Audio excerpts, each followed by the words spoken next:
Imagine your car breaks down. The engine is making a strange noise. What do?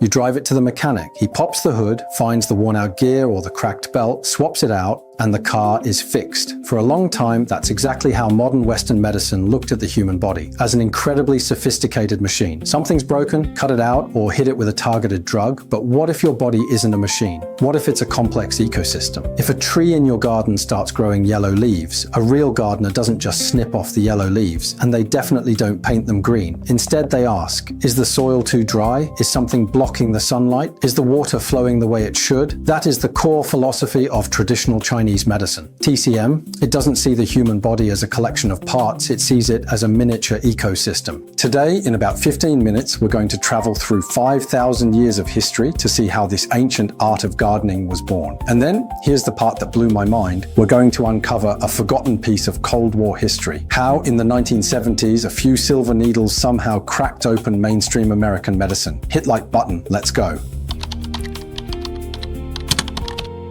The story of TCM begins with something that sounds almost mythological. Shenong, the divine farmer, tasting hundreds of plants. Early humans chewed a certain tree bark, and a fever broke. They ate a certain root, and couldn't stop vomiting. These findings, paid for with lives, became the very first empirical dataset of Chinese herbology.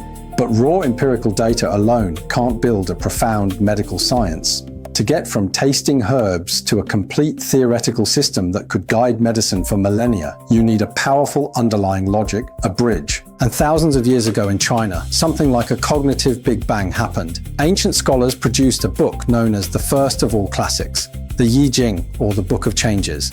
A lot of Westerners, and honestly, a lot of modern people everywhere, assume the I Ching is just a fortune-telling book. But strip away the mystical reputation, and what you actually have is an ancient framework for complex systems science. Ancient scholars observed the movements of the sun, moon, and stars, the cycling of the seasons, and recognized that the entire universe operates according to a dynamic binary balance. The most primitive binary system imaginable, yin and yang. They built a rigorous logical symbol system to model the patterns governing all things. When this understanding of macrocosmic patterns was precisely mapped onto micro-level human health, TCM received its critical operating system upgrade, the Huangdi Neijing, the Yellow Emperor's classic of medicine. This wasn't a simple recipe book, it was a masterwork that translated philosophical insight into biological application. And as a side note, when that same Yi Jing logic was applied to military strategy, it produced another text the West knows well, The Art of War by Sun Tzu. The Huangdi Neijing completely demystified disease. It proposed that the human body, like nature, is sustained by qi. Think of it as the energy flow or bioelectric signal that keeps the system alive and functioning. When the system develops a bug, disease, the physician's job isn't simply to kill external pathogens, it's to send the body targeted intervention signals through acupuncture, herbs, and other tools to activate the body's own biological repair mechanisms and restore systemic balance. Over the next 2,000 years, TCM was continuously upgraded through clinical practice. About 1,800 years ago, during the Eastern Han Dynasty, a devastating epidemic swept across central China. A physician named Zhang Zhongjing wrote the Treatise on Cold Damage and Miscellaneous Diseases, establishing the framework of pattern differentiation and individualized treatment. In plain terms, the same disease, presenting in two patients with different constitutions, different soil conditions, requires completely different prescriptions. Sound familiar? This is the ancient ancestor of what modern medicine now obsessively pursues as personalized medicine. Then about 450 years ago in the Ming Dynasty, we meet the great medical geek of his era, Li Shizhen. He spent 27 years traveling on foot, cross-referencing ancient texts to produce the Compendium of Materia Medica. It was essentially the Wikipedia of medicine for its time, meticulously documenting over 1,800 substances. This proves that TCM was never static. It was always fact-checking and updating itself based on new environments and new evidence. And TCM was never just a handful of books cycling in isolation. It was a grand life science system with rigorous pathological classifications, independent branches in pediatrics, gynecology, and surgery, continuous engagement with new infectious diseases, and a built-in capacity for self-correction. It spans over 2,000 years, encompasses tens of thousands of texts, and covers everything from foundational theory to every clinical specialty. A vast knowledge base. The history of TCM is the complete story of iterating from a core operating operating system to specialized modules to self-correcting patches. If TCM were just a few ancient books, it would have ended up in a museum long ago. What makes it genuinely deep is the relentless specialized scholarship that followed. Want diagnostics? The Pulse Classic by Wang Shuhei of the Western Jin dynasty 1,300 years ago catalogued the body's microcirculatory signals into 24 standardized pulse patterns. Diagnostic standardization, ancient style, want physical therapy? The systematic classic of acupuncture and moxibustion by Huang Fumi of the Weijin period, 800 years ago, precisely mapped 349 acupoints across the human body, China's ancient precision targeting system. And TCM achieved remarkable academic specialization early. Pediatrics, Qian Yi's Key to Therapeutics of Children's Diseases from the Song Dynasty, a dedicated study of the childhood immune system. Gynecology, Chen Ziming's Complete Effective Prescriptions for Women, a systematic obstetric care guide. Pathology, Chao Yuanfang's general treatise on the etiology and symptomology of diseases from the Sui dynasty 1,400 years ago, documenting the mechanisms of over 1,700 diseases and even accurately describing the transmission routes of smallpox. This demonstrates that TCM was conducting extraordinarily detailed scientific classification over 1,000 years ago. And perhaps most impressive of all, the Qing dynasty physician Wang Qingren discovered that ancient texts had gotten the anatomy of the internal organs wrong. So he personally visited execution grounds and burial sites to observe real anatomical structures and wrote corrections of errors in medical works. What does that tell us? That TCM has always carried an empiricist, self-correcting gene in its DNA. So you see, TCM was never a handful of isolated scrolls. It is an academic ocean spanning millennia, supported by tens of thousands of works. Each one represents a serious scientific inquiry by the medical minds of their era, grappling with disease and human suffering. When we open these texts today, we're not just reading prescriptions. We're reading the deepest accumulated wisdom of humanity's long effort to understand life and defeat illness.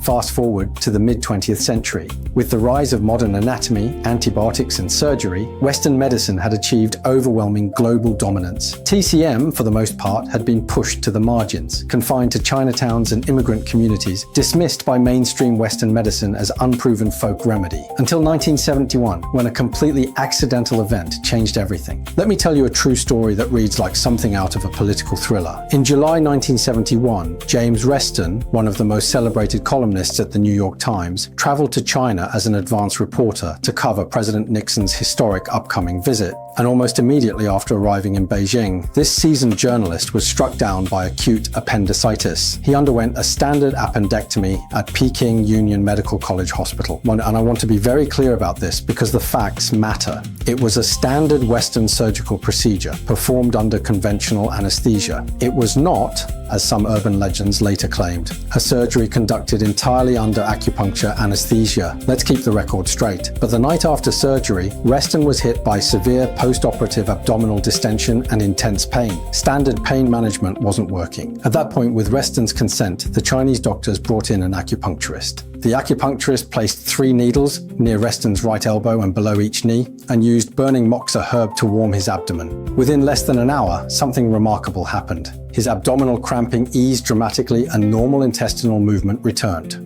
Reston was stunned by what he called pain relief without medicine. Back home, he published a long feature article on the front page of the New York Times. Now, about my operation in Peking. It detonated like a bomb in American society. Americans were already intensely curious about the mysterious, long-closed China, and the news that a few silver needles could replace painkillers ignited a full-blown acupuncture craze across the United States. But a craze is one thing. Actually establishing a foothold in a country with strict laws and a medical establishment fiercely guarded by powerful interests, that was a completely different battle. In many states at the time, inserting needles into another person without a Western medical license could get you arrested for practicing medicine illegally. The breakthrough came in Nevada. In 1973, an American attorney who deeply believed in TCM joined forces with Nevada legislators and, against enormous pressure from the mainstream medical establishment, pushed through the Nevada Acupuncture Act. Nevada became the first state in America to formally legalize TCM, particularly acupuncture. It was like opening Pandora's box, or perhaps more accurately, like pushing open the door for Eastern wisdom to take root in Western soil. California and New York followed. By 1982, the National Certification Commission for Acupuncture and Oriental Medicine, NCCAOM, was established, and TCM in America officially transitioned from underground folk remedy to a standardized licensed profession. So where does TCM stand in America today? The data doesn't lie. There are now tens of thousands of licensed acupuncturists across the United States, and a significant proportion of them are not of Chinese heritage. Even more striking, institutions like the Mayo Clinic and Johns Hopkins Hospital, the cathedrals of Western medicine, have established dedicated acupuncture and integrative medicine centers.